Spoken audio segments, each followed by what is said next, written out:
Hi, welcome to Vijay talkies. நான் உங்கள் விஜய் ஆனந்த். எஸ்கேவை காலி பண்ணுறதுக்கு ஒரு பெரிய கூட்டமே காத்துட்டு இருக்கு. அது என்ன விஷயம் அப்படிங்கிறத நீங்கள் ஷோவில் பார்க்க போகிறோம். வாங்க.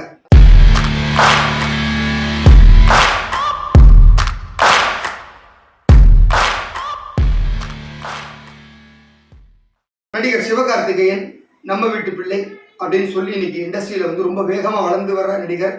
நம்ம ஏற்கனவே வீடியோலையும் பேசியிருந்தோம், விஜய் இடத்துக்கு சிவகார்த்திகேயன் வரப்போறார் அப்படின்னு.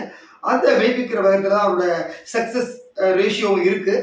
இந்த சூழ்நிலையில் தான் வந்து கடந்த ஒரு 2 மாதத்துக்கு முன்பு ஒரு பெரிய விஷயம் வந்து இண்டஸ்ட்ரி அதிர்ச்சிக்குள்ளாக்கியது.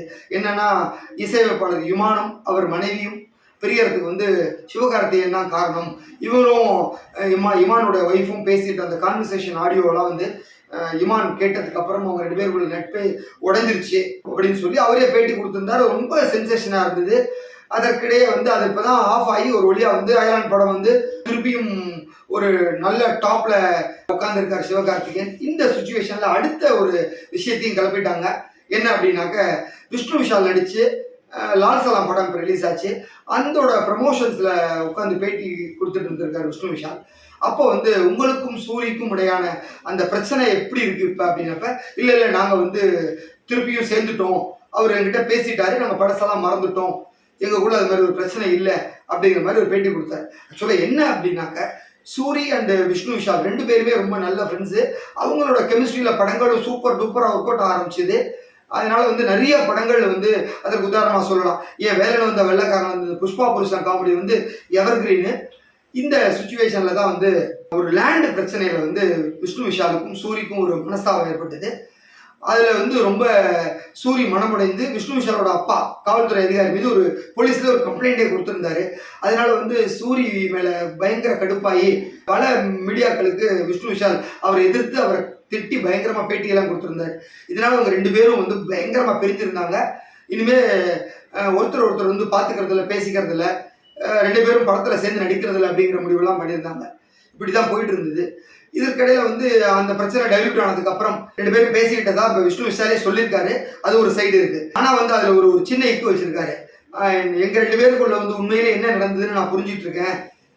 நாங்கள் 2 பேருக்கு நடுவில் வந்து 3வது ஆள் ஒருத்தர் விளையாடி இருக்காங்க கேமு அப்படின்னு ஒரு விஷ்ணு விஷால் இக்கு வச்சிருக்காரு. அந்த 3வது ஆள் அப்படின்னு அவர் சொன்னதை வந்து இப்பவே வந்து பல பேர் உருட்ட ஆரம்பிச்சிட்டாங்க. அது வந்து சிவகார்த்திகேயன் தான். ஏன்னா வந்து இவங்க 2 பேருக்கு யூனிக் ஃப்ரெண்டாக இருந்தது வந்து சிவகார்த்திகேயன் தான். எப்படி சூரியும் விஷ்ணு விஷாலும் ஃப்ரெண்டோ அது மாதிரி சிவகார்த்திகேயனும் விஷ்ணு விஷாலும் ஃப்ரெண்டு. இவங்க 2 பேருக்கும் நடுவில் வந்து 3வது ஒரு ஃப்ரெண்டு அப்படின்னாக்கா வந்து சிவகார்த்திகேயன் தான். அவர் தான் வந்து இவங்க நட்பை பிரிச்சிருக்காரு அப்படிங்கிற மாதிரிலாம் இப்போவே சோஷியல் மீடியாவில் ட்ரோல் பண்ண ஆரம்பிச்சிட்டாங்க. கடந்த 2-3 நாளாக வந்து சிவாவை வந்து தான் டார்கெட் பண்ணி இந்த மாதிரி விஷயங்கள் நடக்க தொடங்கியிருக்கு. ஏதாவது ஊருக்குள்ளே யாராவது பிரச்சனை அப்படின்னாலே அது சிவா மேலே தான் அந்த பழி விழுகுது. ஏற்கனவே வந்து தனுஷ் அண்டு ஐஸ்வர்யா தனுஷ் பிரிவுக்கு வந்து இவர் தான் காரணம் அப்படின்னு சொல்லி ட்ரோல் பண்ண ஆரம்பிச்சாங்க. ஏன்னா 3 படத்தில் வந்து ஐஸ்வர்யா தனுஷ் தான் டைரக்ட் பண்ணியிருக்காங்க. அதில் வந்து நம்ம இவர் நடிச்சிருந்தார் சிவகார்த்திகேயன். அதனால அப்போ வந்து அந்த விஷயத்தை வந்து ட்ரோல் பண்ணி பேச ஆரம்பிச்சாங்க. அதாவது சிவகார்த்திகேயனுடைய வளர்ச்சியை பொறுக்காத சிலர் வந்து இந்த மாதிரி தொடர்ந்து வந்து அவர் மேலே பழி போட்டு அவரை வந்து வச்சு செய்கிறது வந்து உண்மையிலேயே வந்து மனசுக்கு ரொம்ப கஷ்டமாக இருக்குது எஸ்கேவோட ரசிகர்களுக்கு.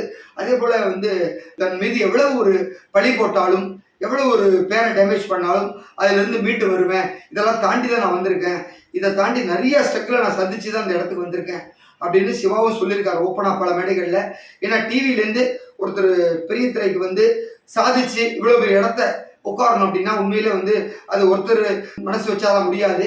உண்மையிலே அவர் மீது ரசிகர்களுக்கு ஒரு அன்பு இருக்கு, குழந்தைகளுக்கு அவர் மேல ஒரு பிரியம் இருக்கு. இதெல்லாம் நடக்கிறதுனால தான் அவர் இந்த இடத்துக்கு வந்திருக்க முடியுது அப்படிங்கிறது எல்லாருக்குமே தெளிவாக தெரியும். ஸோ என்னதான் வந்து சோசியல் மீடியா மூலியமா அவரை வீழ்த்த நினைத்தாலும் எஸ்கேவை வீழ்த்த முடியாது, எஸ்கேவனுடைய வளர்ச்சியை தடுக்க முடியாது அப்படிங்கிறதான் நம்ம இந்த வீடியோ மூலியமா சொல்லிக்கிறோம். நாளை வேறு ஒரு சுவாரஸ்யமான தகவலோடு உங்களை சந்திக்கிறோம். அதுவரை வணக்கம் கூறி விடைபெறுவது உங்கள் விஜய் ஆனந்த், சைனிங் ஆஃப்.